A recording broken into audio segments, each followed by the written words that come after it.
Halo teman-teman sekalian, kembali lagi di channel Akane. Kemarin aku udah bahas Enforcer dan juga Kazemaru.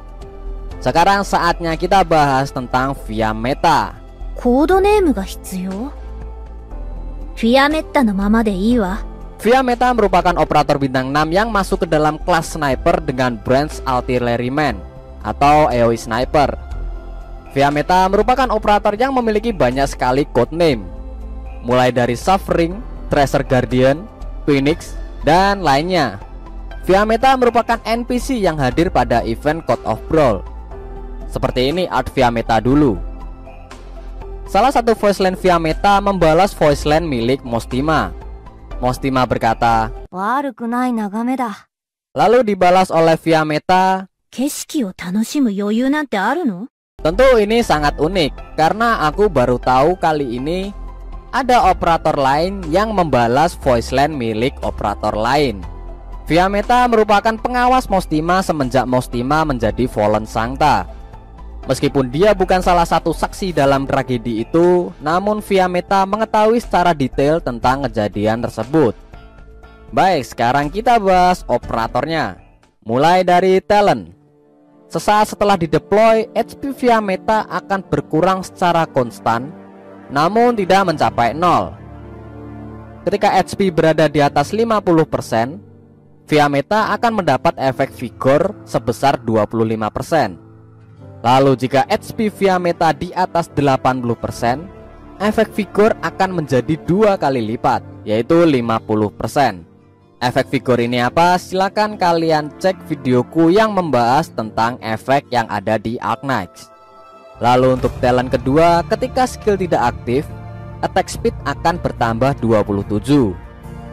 Lalu untuk base skill, ketika ditempatkan di asrama, pertambahan moral akan konstan di angka 2 per jam. Pertambahan moral ini tidak akan bertambah dengan efek pertambahan moral lainnya. Lalu untuk base skill yang kedua, ketika ditempatkan di asrama, apabila Fiammetta berada di kondisi berenergi, akan bertukar dengan operator terakhir yang dimasukkan ke dalam asrama, kecuali Fiammetta sendiri. Lalu untuk skillnya Fiammetta, skill pertama, area serangan akan bertambah 1 baris ke depan dan attack bertambah 60%. Lalu untuk skill kedua, Fiammetta akan menembakkan peluru lurus ke depan dan meninggalkan tanda pada jalurnya. Ketika peluru tersebut mencapai titik paling jauh dari area serangannya, peluru tersebut akan meledak dan memberikan 320% physical damage. Setelah itu, tanda yang berada di jalur tembakannya akan meledak dan memberikan 160% physical damage. Lalu untuk skill yang ketiga, area serangan akan konstan pada titik terjauh area serangan Fiammetta dan area AoE meluas. Setiap serangan memberikan 115% physical damage dan musuh yang ada di sekitarnya akan mendapat 185% damage dalam radius kecil. Skill ini memiliki durasi yang tidak terbatas dan bisa dinonaktifkan secara manual. Lalu, apakah Fiammetta bagus untuk dibuild? Tentu saja bagus. Skill Fiammetta difokuskan kepada damage. Berbeda dengan W yang bisa memberikan stun kepada musuh dengan semua skillnya. Stun dari skill W ini sangat berguna dalam berbagai keadaan. Namun skill dari Fiammetta juga enggak kalah berguna. Skill 2 dari Fiammetta memiliki damage yang masif pada titik paling jauh dari area serangannya. Selain itu, musuh akan menerima damage paling besar apabila musuh berada di titik ini. Informasi ini aku dapat dari channel Drill. Tentu kita harus menemukan timing yang tepat agar musuh masuk ke dalam area ini. Lalu skill 3 dari Fiammetta memiliki damage yang konstan dengan area yang luas, yaitu setara dengan skill 2 dari Texas. Ya, menurut pengamatanku seluas itu. Selain itu, skill ini memiliki durasi yang tidak terbatas dan pastinya cocok bagi kalian yang suka strategi AFK. Namun perlu diketahui bahwa talent pertama dari Fiammetta akan membuat HP-nya jatuh sampai angka 1.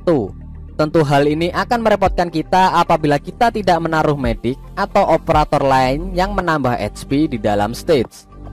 Semua skill Fiammetta memiliki tipe ofensif, yang dimana via meta harus menyerang musuh untuk mendapatkan SP.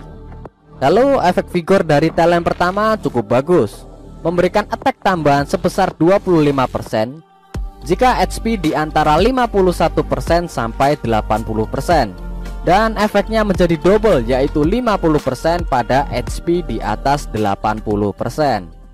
Lalu skill mana yang harus untuk dimastery? Tentu skill 2 dan juga skill 3.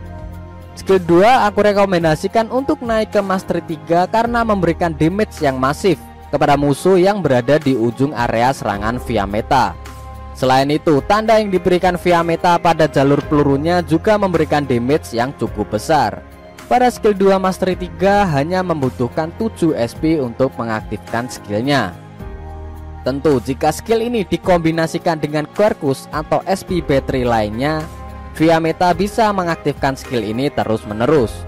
Lalu untuk skill ketiga sebenarnya nggak aku rekomendasikan sih, karena via meta hanya menyerang titik terjauh dari area serangannya, yaitu di sini.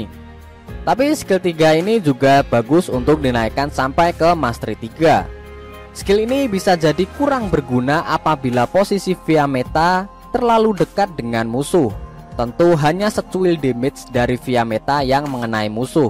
Maka dari itu kalian harus meneliti stage terlebih dahulu, baru memutuskan untuk membawa via meta memakai skill 2 atau skill 3.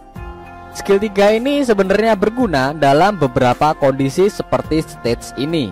Dengan memanfaatkan area serangan pada titik terjauh via meta akan dengan mudahnya menyerang musuh pada jarak yang aman. Dan kalian gak perlu khawatir kalau via meta bakal kena serangan dari musuh. Baik, segitu saja penjelasan tentang via meta. Fix ini calon waifu saya, jangan coba-coba ambil ya kalian. Kalau kalian ada pendapat dan juga pertanyaan lain, silahkan tulis di kolom komentar. Atsu. それに触らないで爆発するわよ。